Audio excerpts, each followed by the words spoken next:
Ito pa, speaking of baliktaran, tignan ninyo, mga kababayan, may malaking kakaharapin si Leandro Libeste ngayon. Yung mga staff ni Cabral, kumanta na. Mga kababayan, sa mga hindi nakakaalam, 'di ba? Bakit nga ba napunta kay Cabral, ay kay Leandro Libeste, itong mga files ni Cabral? Nako, mga kababayan, according sa nakarating sa akin, pumunta daw itong si Cabral, ay si Libeste sa opisina ni Cabral. Nagwawala doon ang aso. Parang nagkarabis. Yung pusa kasi nasuspended ng 90 days so 3 months siyang wala. Yung pusa hindi na nangangalmo, tahimik na, nagbula-bula na yung bunganga, nagkarabis sa kakalaro ng ML. Yung aso naman ngayon, pumunta sa opisina ni Cabral, may kasamang mga staff, nagdala ng IT, pilit na inagaw at hinablot kay Cabral itong folder, kaya nahiwa ang daliri ni Cabral. Naku, mga kababayan, alam nyo ba may kaukulang parusa yung ginawa ni Leandro Libeste? Mga kababayan, inagaw, pinilit na inagaw sa daliri, sa kamay ni Cabral itong files. So anong power niya? Anong power ni Libeste? Ba't niya kukunin? Mga kababayan, kaya yung daliri ni Cabral ang laki ng hiwa. Yun yung rason, mga kababayan, na pwede si Cabral idiin ngayon sa pagpapakamatay si Libeste, sa pagkakamatay ni Cabral. Hindi tatalon sa bangin si Cabral kung hindi tinakot ni Libeste. Mga kababayan, may possibility ngayon na si Libeste ang pagtumbukan ng dahilan kung bakit tumalon si Cabral sa bangin. Naku po, mga kababayan. Ito po. Pakinggan nyo mga kababayan. Ito po, News 5. Yung ginawa ng kongresista, ang pagpunta niya sa tanggapan ng DPWH, nakunan pa ng CCTV. Live mula sa TV5 Media Center, nakunan sa balita si Gerard de la Peña. Gerard, nakita sa kuha ng CCTV. September 4 na nagpunta itong si Batangas 1st District Congressman Leandro Libiste doon sa DPWH. At bandang alas 5:30 ng araw na yun ay nagpunta ito doon sa opisina ng namayapang si Undersecretary Catalina Cabral. Pagkatapos ito ay nagpunta ito doon sa programming office at kasunod na dyan si Cabral. Bandang alas 6 ng gabi, sabay na ito lumabas ng programming office at makikita doon sa CCTV footage na may hawak ng dokumento itong si Libiste. At parang may pinapaliwanag sa kanya itong si Cabral. At ito raw yung araw na napasa kamay ni Libiste, itong tinatawag na Cabral Files. Hinahanap daw ni Libiste kay Cabral yung listahan ng mga mambabatas na may mga insertions at may mga proposals para dun sa 2025 budget ng DPWH. Pero ayon sa staff umano ni Cabral, pwersahang kinuha ni Libiste itong mga dokumento mula kay Cabral. Pwersahang kinuha. Kita ninyo, mga kababayan. Sa CCTV footage na may hawak ng dokumento, itong si Libiste. At parang may pinapaliwanag sa kanya itong si Cabral. Ayan. At ito raw yung araw na napasa kamay ni Libiste, itong tinatawag na Cabral Files. Hinahanap daw ni Libiste kay Cabral yung listahan ng mga mambabatas na may mga insertions at may mga proposals para dun sa 2025 budget ng DPWH. Pero ayon sa staff umano ni Cabral, pwersahang pwersahang kinuha. Ayan mga kababayan. Naghablutan pa sila niyan. Ayaw ibigay ni Cabral kay Libeste. Ayan, nasugat yung daliri. Sasabihin ninyo ngayon, hindi totoo. Kaya mga kababayan, si Cabral syempre, iniingatan niya itong mga files na lumabas kasi pag initan siya ng mga politiko kapag kumalat ito kasi siya lang ang may hawak. Diba? Mga kababayan, ganito. Tayo dyan sa comment section, 2,000 plus kayo, ako mag-isa. Lahat tayo nagkakaisa, magnakaw tayo. Lahat kayo, magnakaw kayo. Ako ang tulay ninyo. Pag ang files na to na hawak ko ay lumabas, sinong babalikan ninyo? Di ba ako? Kaya ngayon si Cabral, Yun yung rason, di umano, na tumalon at nagpakamatay. Kasi bakit? Nabuburido na ang utak niya. Kasi pag lumabas yung mga files doon ng listahan ng mga nagnakaw at nag-insert na hawak niya, siya ang babalikan. Kaya instead na balikan siya, kasi ilalabas na ni Libeste ito eh. So instead na balikan siya ng mga tao doon sa listahan pag ilabas ni Libeste, nauna na siyang tumalon. 'Di ba? Kita ninyo, si Libeste ang may kasalanan kung bakit si Cabral tumalon. Kasi ganun yan mga kababayan, napakasimpleng example. Halimbawa ako si Cabral, nagnakaw kami ni Ma'am A Wicked Empat. Or ni Sir.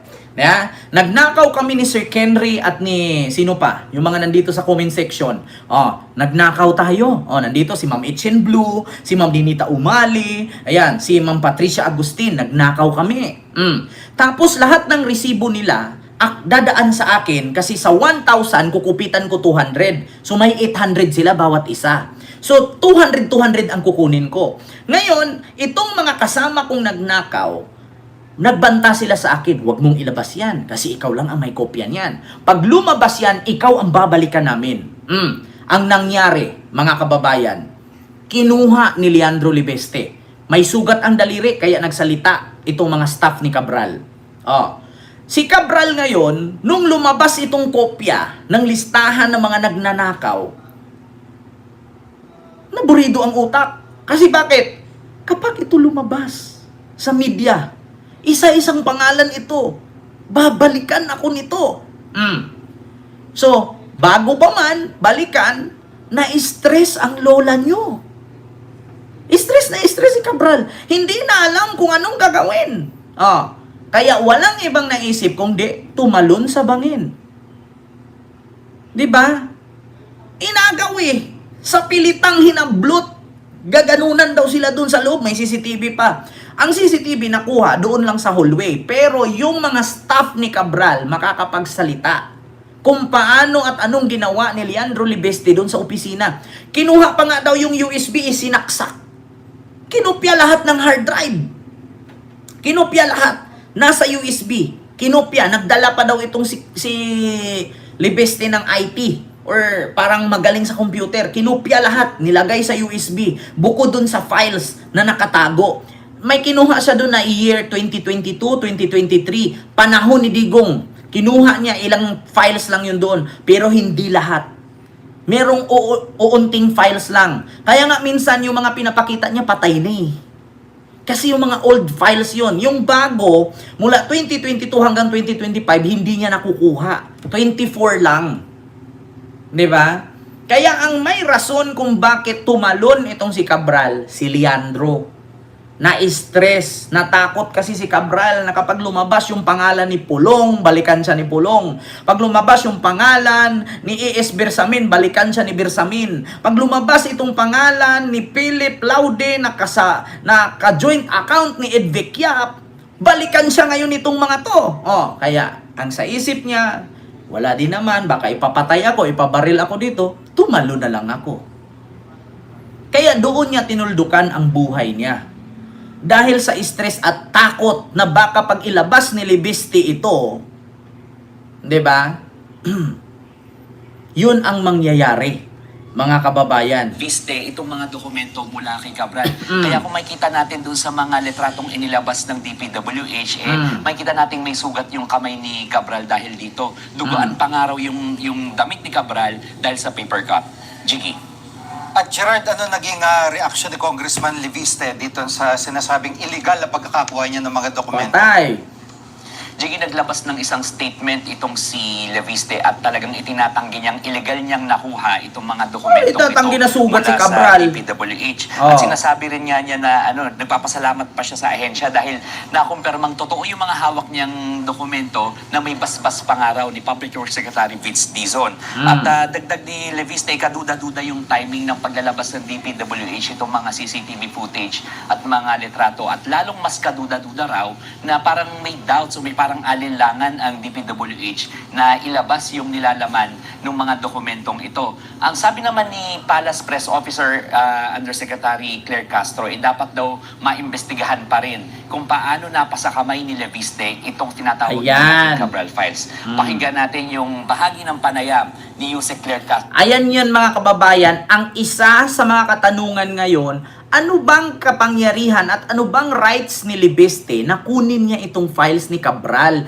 Hindi trabaho ni Leandro Libeste ang kunin ang files ni Cabral. Ang dapat may power dyan ay si Secretary Vince Dizon. Si Secretary Vince Dizon ang pwedeng kumuha niyan, hindi si Libeste. Si Libeste po ay congressman. Wala po siyang jurisdiction dyan sa DPWH. So bakit niya kinuha? Anong purpose? Para magmukha siyang magaling? Para sabihing bata pa magaling na? Putang ina, pag ito tumaas ranggo nito, baka, naku, Lorin Ligarda, pagsabihan mo yung anak mo, ganyan talaga mga kababayan kapag galing sa broken family. Oo, minsan minsan tulibagbag, minsan matino, minsan hindi. Dalawa lang naman ang pupuntahan kapag broken family, mga kababayan. Broken family, stress sa magulang, stress sa pamilya, kaya ayan, hindi maganda ang mangyayari sa buhay. Sa News and Views ng One News. Sa unang-una kasi, syempre kapag kukuha ka ng dokumento, dapat voluntaryo yung pagbibigay sa'yo. Kasi kung pinuwersa mo to, so maaari ka pang gumawa ng mas illegal na bagay dahil nagawa mo na mang-agaw ng dokumento. Wala po akong ibinibida po Congressman Leviste dahil wala akong personal knowledge on that. So ang kailangan na lang po dyan ay talaga malaman, maimbestigahan kung paano nga ba niya nakuha yung files. Yan. At Gerard, dinadawit din ni Congressman Leviste si Secretary Dizon sa mga insertion at allocable sa aligasyon ni Leviste at ano ang payag ni Secretary Dizon dito?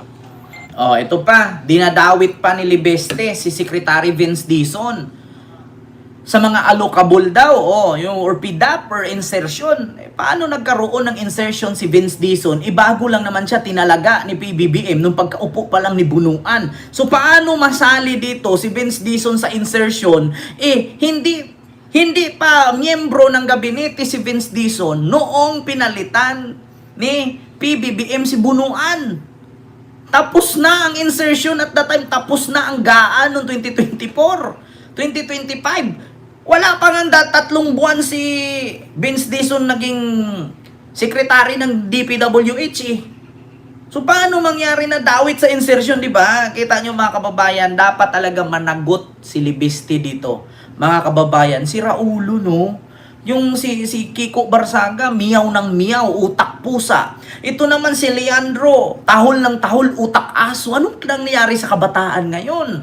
Akala ko ba ang mga kabataan ay pag-asa ng bayan? Bakit parang nararabisan na yata? Yung isa, nagbubula ang bunganga pag nagsalita kasi utak pusa. Ito namang isa, tahol ng tahol kasi nararabisan, utak aso. Ano nangyari sa mga kabataan ngayon? Ito ba yung kadahilanan na kaya nanalo kasi ang nanay at tatay politiko? Kaya mga kababayan, ito yung aking masasabi. Hindi porket anak yan ni Digong, iboto mo na kasi anak. Isipin mo yung nagawa at proyekto at napagawa niya sa kanyang lalawigan. Iboto mo dahil may nagawa siya. Katulad niyan, hindi anak ni Lorin Ligarda, ay iboto mo na, at hindi anak ni Libeste kasi mayaman, ay iboto mo na. Iboto mo kung may nagawa siya. Pero kung binoto mo kasi sikat ang magulang, politiko ang magulang, problema mo na yan. Katulad kay Kiko Barsaga, ewan ko kung bakit binoto ng Cavite yan. Alam nyo naman na abnormal yan. Dahil ba nabigyan kayo? Dahil ba may tag-50 sa envelope? Ginapang kayo ng gabi. Tigil-tigilan nyo ko sa mga hindi nakakatanggap dyan. Sa probinsya, putang ina, sasabihin nga, wala pang nanggapang dyan. Magkano bigay ni ganito? Magkano bigay ni ganyan? Tigil-tigilan ninyo ako. Tigil-tigilan nyo ako. Magkano bigay ni ganito? Kloso ninyo. Sinong lolokohin ninyo? Sinong hindi dumaan sa ganyan? Probinsya din ako nakatira noon. Tigil-tigilan nyo. Magkano bigay ni chairman? 300 lang, Ken. Oh, yung kay Iski Chairman, magkano? 5,000 per head. Yung kalaban, 3,000 lang. Kaya dito ako, dalawang tinanggap ko. Tanggap ako kabilaan. Bakit? Syempre, pag nanalo yan, hindi naman tayo bigyan yan ulit. Tigil-tigilan. Magkano binigay ni Mayor? Magkano kay Congressman? Oh, magkano kay Gobernur? Tigil-tigilan ninyo ako. Hindi kayo tumatanggap. Pagsasampalin ko kayo isa-isa. Botang ina nyo. Huwag na tayong maging ano dito, ha? Huwag tayong maging duwag dito. Huwag nyo kong pinagagago. Huwag nyo kong gaguhin na hindi totoong nagbibigayan. Putang ina. Sa barangay pa nga lang, nagbibigay na eh. Di ba? Putang ina, tigil-tigilan nyo kung realidad yan. Tanungin ko kayo dito, mga loyalista.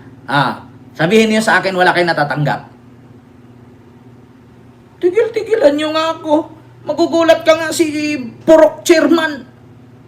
Nakalista kung ilan kayo. Zone 1, ilan kayo dyan pamilya. Sa pamilya mo, sir, ilan kayo dyan? Nabutante. 4 po. Ito, 20,000, tag 5,000 kayo. Kay Mayor, kay Chairman, kay Kagawad yan. At kay City Councilor. 20,000 ito, 4. Okay, maingay ha. Tapos gagapang naman yung kalaban. Magkano bang, ilan kayo dyan? 4 po. Ito, tag 3,000. Ito. 12,000 ito, 3,000 ito ha. Tigil-tigilan yung nga ako. Ako nga dati, kung kahit sino magbigay, tinatanggap ko eh. Bakit? Pag nanalo yan or matalo, hindi naman bibigyan ulit yan. Tigil-tigilan nyo ako.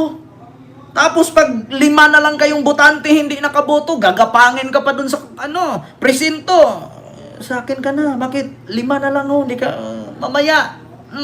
10,000 bidingan. Magkano ba sa kabila? 3 na lang boto, manalo na si Kano ba? 15,000, ako bahala sa inyo. Tigil-tigilan nyo ako dyan.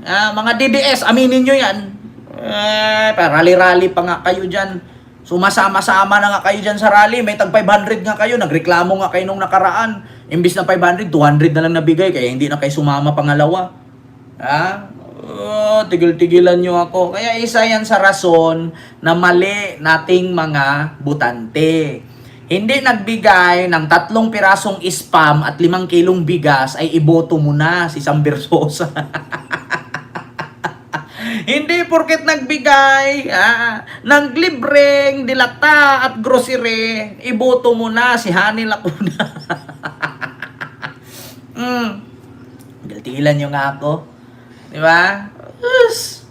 Mga kababayan, wag na tayong magaguhan. Totoo yan. Sa Bataan, tig 7K. Paldo, kung marami kayo sa bahay. Totoo yan, Sir Eddie.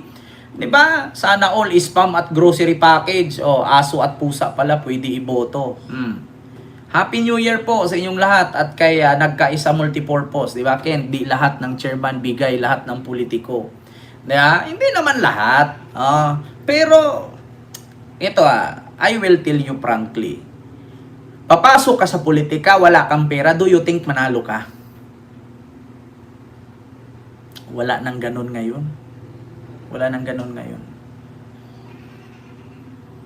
Pag pumasok ka pagiging mayor, chairman, barangay kagawad, maghanda ka ng 1 milyon pag magbarangay chairman ka or magkagawad ka. Pag wala kang 1 milyon, nga ka, hindi ka mananalo, maniwala ka sa akin. Kaya isa din yan sa masakit sa atin mga Pilipino. Porket may pera, iboto. Kasi nagbigay. Ganun na, di ba yan yung mga sakit natin? Diba?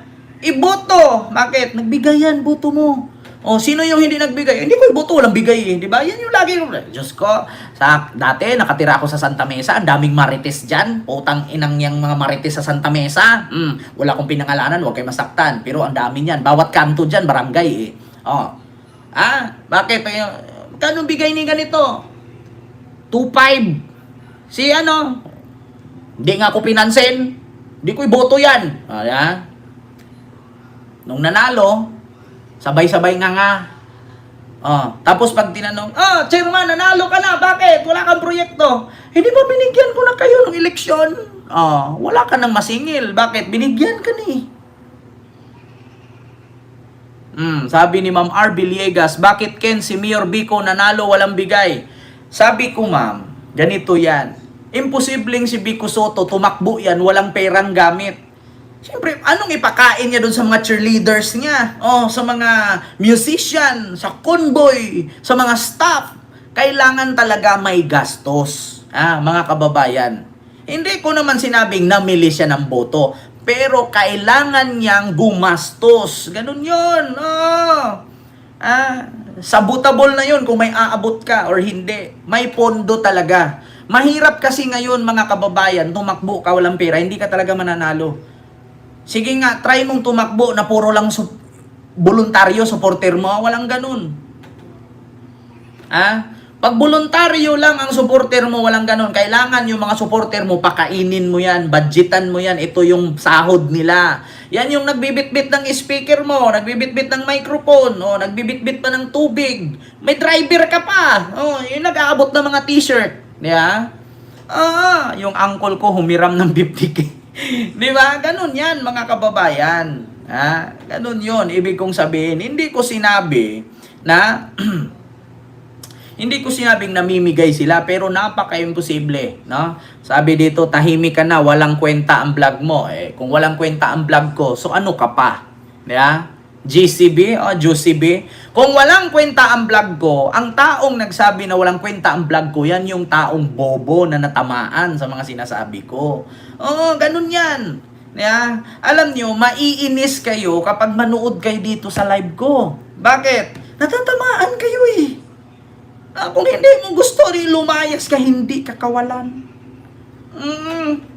Realidad yung mga sinasabi ko, totoo yan. Bakit? Pilipino din ako, Pilipino kayo. Hindi naman ako Chinese. Do you think yung naranasan yung kumain ng panis? Kumain din ako. Do you think naranasan yung umutot? Umuutot din ako ay. Kung nasaktan kayo, nakakaramdam din po ako. Pilipino din ako eh. And do you think nakatanggap kayo nung last election? Nakatanggap din ako, aba. Kayo-kayo lang? Walang ganun, Mars. Pero in fairness, yung tinanggap ko, magaling, malinis. Kaya hindi ko nasabihin kung sino yun. 'Di ba?